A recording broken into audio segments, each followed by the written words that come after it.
their efforts to enter Germany under a recently frozen resettlement program. Now, reports indicate that these financial offers could amount to several thousand euros as well. This move comes as part of the German government's under Conservative Chancellor Friedrich Merz and his efforts to show it's addressing concerns about immigration, which is a key issue ahead of the upcoming elections. Around 2,000 Afghans have approved for relocation to Germany under a program designed for people at risk under the Taliban rule or those who would work with the German forces and who have been stranded in Pakistan.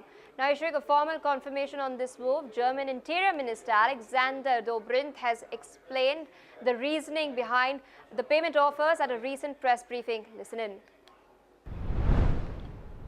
den vergangenen Monaten immer deutlich gemacht, dass wir alle Personen einem Aufnahmeverfahren zuführen werden, eine Sicherheitsüberprüfung durchführen werden, wenn wir davon ausgehen, dass sie eine rechtsverbindliche Aufnahmezusage haben. Einige haben die ja auch vor deutschen Gerichten bestätigt bekommen. Vergleichbare Fälle, davon können wir ausgehen, dass das dann auch rechtsverbindliche Aufnahmezusagen. Meanwhile, in more news, lawyers representing one of the suspects in the Louvre heist have urged the media to exercise caution in their coverage of the case. Speaking outside the Bobigny courthouse near Paris, defense lawyer Maxime Caval has stated that his client has a right to dignity and privacy regardless of the case's high-profile status. Listen in. Des erreurs ont été communiquées par Madame le procureur de la République. Certaines erreurs ont également été communiquées dans les médias. On parle de braquage, on parle de braquage, c'est une erreur factuelle. Il s'agit d'un cambriolage. À ce titre, je vous indique, au nom de mes trois confrères, que nous serons extrêmement vigilants sur le respect de l'exactitude des propos qui seront relayés dans cette affaire et surtout, je le dis.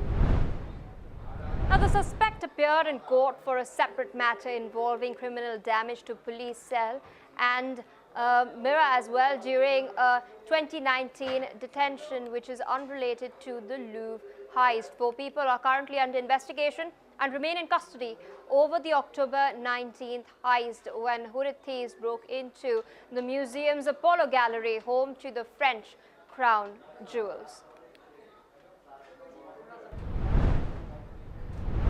More news coming in from Europe. We are now learning that the European Union's 27 member states have reached a deal on a revised 2040 climate target ahead of the COP30 summit that is taking place next week in Brazil.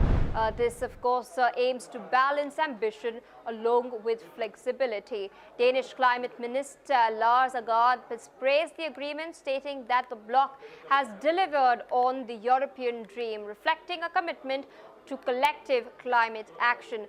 European Commissioner Wopke Hostraka has highlighted that the deal provides both speed in implementation and flexibility for member states in order to meet their targets. Meanwhile, the agreement itself represents progress. Some environmental advocates argue that the weakened target may fall short of what exactly is needed to combat climate change effectively. Listen in to the statements made by both leaders. It is a deal, it is an agreement that is pragmatic, that is ambitious, that delivers speed, and it delivers flexibility. And what we need to make sure, and that is at the heart of this, is, and again, I've said that also many times, climate competitiveness and independence need to go hand in hand going forward. We agreed on the 2040 targets, on all the content of the climate law. We agreed on an NDC. So we have now the 3 pillars that the presidency was aiming for before we are going to jump into the plane to Belém. We have the mandate. We have the EU climate law setting a binding. Meanwhile, viewers, news coming in from the Middle East. Medical teams at the Nasser Medical Complex in Gaza have received the bodies of 15 Palestinian prisoners returned by Israel under the US-brokered ceasefire exchange deal.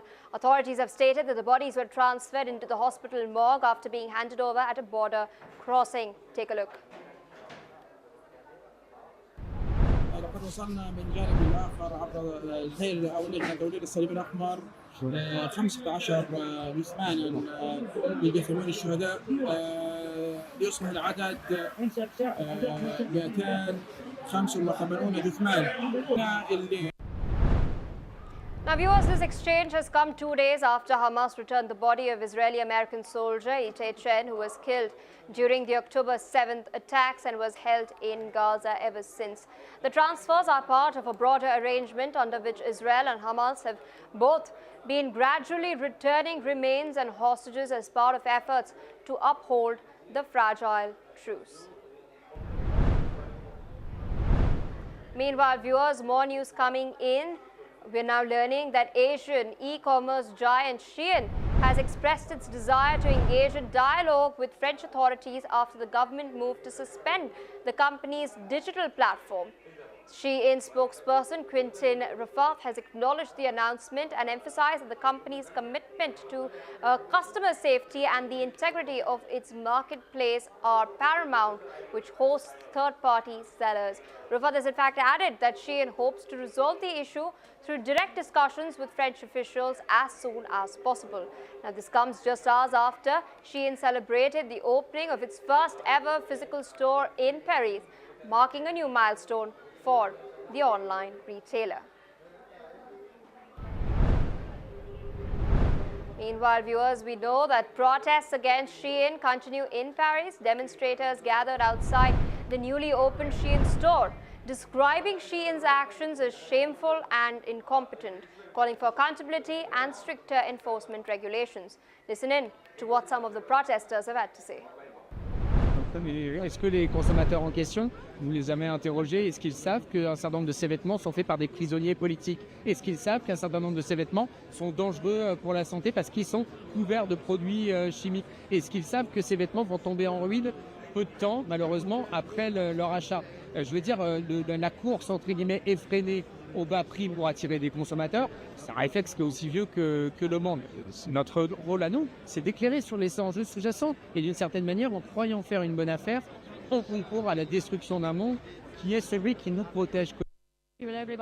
Accompagner les Français pauvres, ça veut dire s'opposer de manière absolument radicale à la destruction de notre modèle social, de s'opposer de manière radicale au fait que, par exemple, on va augmenter les franchises médicales, on va réduire le remboursement des médicaments. C'est aussi pour ça que les gens ils se tournent vers la fast fashion. C'est pas forcément par gaieté de cœur.